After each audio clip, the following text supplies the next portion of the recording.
ఊరు మంది ఇంకా కొట్టరు. ఇప్పుడు పత్తి చూసారా మీరు? ఈ పత్తిలో ఏం గమనించారు?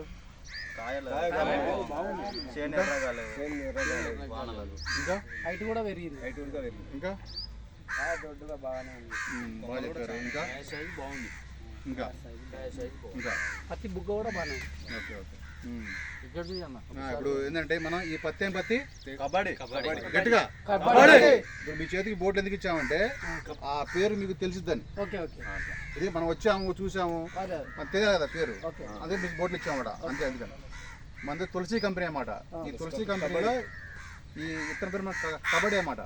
మన తులసి కంపెనీ ఏంటంటే గత 30 సంవత్సరాల నుంచి పత్తి విత్తనాలు సప్లై చేస్తూ ఉంది తులసి కంపెనీ. 30 సంవత్సరాల నుంచి. ఫస్ట్లో భాస్కర్ ఉండేది, ప్రచండ భాస్కర్ అని చెప్పేసి, ఉజ్వల్ అని చెప్పేసి, మళ్ళీ ఒక కోరికగా తులసి 7 అని చెప్పేసి కబడ్డీ బంద్యం కాల రెడీ అవుతుంది. ఈ గత లాస్ట్ ఇయర్ ఇచ్చామంటే కబడ్డీ అని ఇచ్చామన్నమాట. ఈ కబడ్డీ విత్తనం యొక్క గొప్పతనం ఏంటంటే మీరు గమనిస్తే కింద కాండం చూడండి బలంగా గట్టిగా ఉంటుంది. ఇంకోటి కింద కాయలు చూస్తే గమనిస్తే బాగా దొడ్డుగా ఉన్నాయి, అంటే బాగా లఘు ఉంటుంది కింద కాయ. ఈ కబడ్డీ ఇత్తనం ఏంటంటే కింద కాయ ఎట్లా ఉందో మీరు గమనిస్తే పై కాయ కూడా అదే సైజు ఉంటుంది. అంటే మనకి కింద కాయ ఏ బరువు ఉందో పైన వచ్చే కాయ కూడా అదే బరువు ఉంటుంది అన్నమాట. ఎందుకని చెప్పేసి మీరు గమనిస్తే ప్రతి కాయకు వచ్చేసి 5 పచ్చలు ఉన్నాయి. లెక్కేయండి, 1 2 3 5 పచ్చలు. ఏదైనా పత్తి పచ్చ చూడండి, ఒక్కొక్క పచ్చకు వచ్చేసి ఒక్కొక్క పచ్చకు 9 విత్తనాలు ఉంటాయి. అంటే 5 పచ్చలు అంటే 40 విత్తనాలు అనమాట. అంటే ఏంటంటే విత్తనాలు బరువు ఎక్కువ ఉంటుంది. ఈ పత్తి తులసి మన కబడ్డీ పత్తి బరువు ఎక్కువ ఉంటుంది అన్నమాట. రైతుకి బరువు ఎక్కువ లాభం కదా, వజన్ బాగుంటే రైతులు లాభం అన్నమాట. ఇంకోటి ఏంటంటే పత్తి తినకు కూడా ఈజీగా వస్తుంది. ఇంకోటి ఏంటంటే ఈ పత్తి మెయిన్ గొప్పతనం ఏంటంటే త్వరగా వచ్చేస్తుంది పత్తి. ఇందాక వస్తా తమ్ముడు అన్నాడు, అసలు తింటే గోల్డ్ లేదన్నాడు. తమ్ముడు అన్నాడు గోల్డ్ లేదు కాను, పైదా కాపు వచ్చేసింది. ఇది ఈ ఇత్తనం ఏంటంటే ఎడ్లీకి వచ్చింది. అంటే ఇప్పుడు మన ఏరియాలో ఏంటంటే ఏమంటే ఏంటంటే నీళ్ళు ఉంటే 2 పంట పెట్టుకుంటాం. దాంట్లో ఏంటంటే మీకు నవంబర్ ఏంటంటే మళ్ళీ ఇది పీకేసుకొని మళ్ళీ మీరు శనగేసుకోవచ్చు. దానివల్ల ఏంటంటే ఈ పత్తి గుణం ఏంటంటే మనకి 4 నెలల్లో అంటే సుమారు 415 రోజులు అంటే 130 రోజులు పంట అయిపోయింది. మనం జూన్లో పెట్టామనుకో, June, July, August, September, October, November 15 కల్లా పంట పీకేసుకోవచ్చు. పీకేసుకొని మళ్ళీ మనం వేరే పంట వేసుకోవచ్చు అనమాట. 2వ పంట వేసుకోవచ్చు, మొక్కజొన్న, శనగ వేసుకోవచ్చు.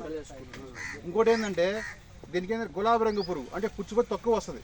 ఎందుకంటే మన పత్తి త్వరగా వచ్చేస్తుంది కదా, మనకి 130 డేస్లో పత్తి వచ్చేస్తుంది కదా. దాని మూలంగా ఏంటంటే మనకి ఆ గులాబీ రంగు పురుగు వచ్చి మన పంట అయిపోయింది.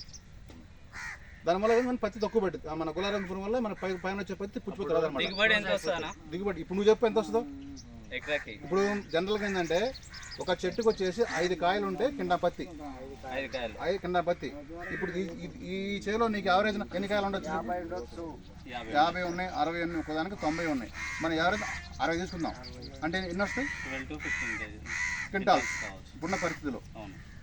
ఇంతవరకు అయిపోతాయి. మళ్ళీ పైన అక్కడక్కడ గోడ వస్తుంది. గోడ వస్తే ఇంకో 2 క్వింటాలు అంటే 15 క్వింటాలు తక్కువ ఎక్కడే పోతుంది. 12 క్వింటాలు ఎక్కడే పోతుంది పత్తి. ఇంకోటి ఏంటంటే మనం చూడాలనుకుంటాం ఏంటంటే కాయలు 40-50 కాయలు ఉన్నాయి అనుకుంటాం. మన దిగుబడి అంటే నేను చెప్పాను మీకు ఇత్తులు ఎక్కువ ఉంటాయని. దాని వజన్ బాగా వచ్చింది అన్నమాట. మనం 10 క్వింటాలు అనుకుంది తూకం వేస్తే 12 వస్తుంది.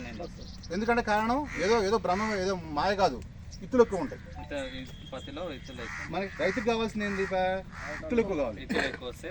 మిల్లుడికి ఏం కావాలి? దూరం ఎక్కువ కావాలి. కానీ మనకి ఇత్తనాలు ఎక్కువ కావాలి. ఈ కబడ్డీలో ఇత్తనాలు ఎక్కువ ఉంటాయి అన్నమాట. దానివల్ల మనకేంటంటే మనం అనుకుంటాం మనం తీసేలోపు 10 ఉంటే మనకు 12 వచ్చుదాం.